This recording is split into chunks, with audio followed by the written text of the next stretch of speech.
ઉપલેટામાં સમસ્ત ચંદ્રવાડિયા પરિવારનો 29મો વાર્ષિક પાટોત્સવ ઉજવાયો।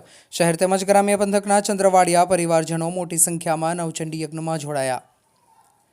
રાજકોટ જિલ્લાના ઉપલેટા શહેરમાં સમસ્ત ચંદ્રવાડિયા પરિવારના કુળદેવી રાજરાજેશ્વરી આશ્રી ખોડિયાર માતાજીનો 29મો વાર્ષિક પાટોત્સવ માગસર સુધી પાંચમ એટલે કે 6/12/2024ને શુક્રવારના રોજ ઉપલેટા ખાતે ધામધૂમથી દર વર્ષની જેમ ઉજવવામાં આવ્યો।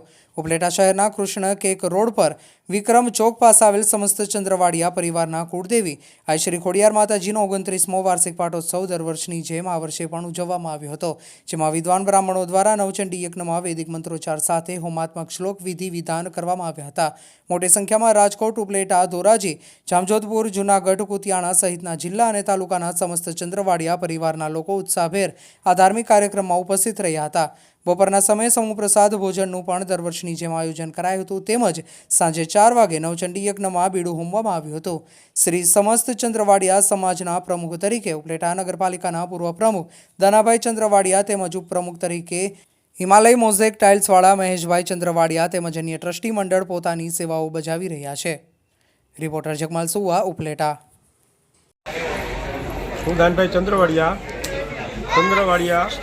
ખોડિયાર મંદિર ટ્રસ્ટ પ્રેસિડેન્ટ।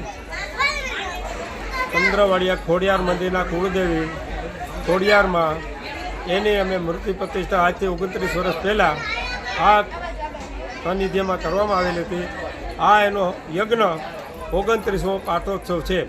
આ યજ્ઞની અંદર ઉપલેટાના ચંદ્રવાડિયા પરિવારના 300 ઘર, તલંગણાના, પતરાપરના, ઈસરાના, સેવતરના આ 5 ને જે ચંદ્રવાડિયા પરિવાર છે, ઉપલેટાનો પરિવાર છે, આશરે 1500 અહીં યજ્ઞમાં હાજરી આપે છે અને બપોરના પ્રસાદ લેવામાં આવે છે।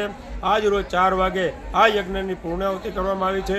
આ ચંદ્રવાડિયા પરિવાર દર વર્ષની જેમ માગસર સુધી પાંચમની નિમિત્તે આ યજ્ઞનું આયોજન કરવામાં આવે છે અને આ યજ્ઞ સફળતાપૂર્વક અને સારી રીતે એનું આયોજન થાય છે અને દરેક ચંદ્રવાડિયા પરિવાર આ પ્રસાદનો અને આ યજ્ઞનો લાભ લે છે અને અમારી ઉપર ચંદ્રવાડિયા ખોડિયાર મંદિરને ખોડિયારમાંની ખૂબ ખૂબ કૃપા છે અને એવી પણ પ્રાર્થના કરી છે કે કાયમી આવીને આવી ચંદ્રવાડિયા પરિવાર ઉપર અને આ સમાજ ઉપર કૃપા રહે એવી અમે પ્રાર્થના કરી।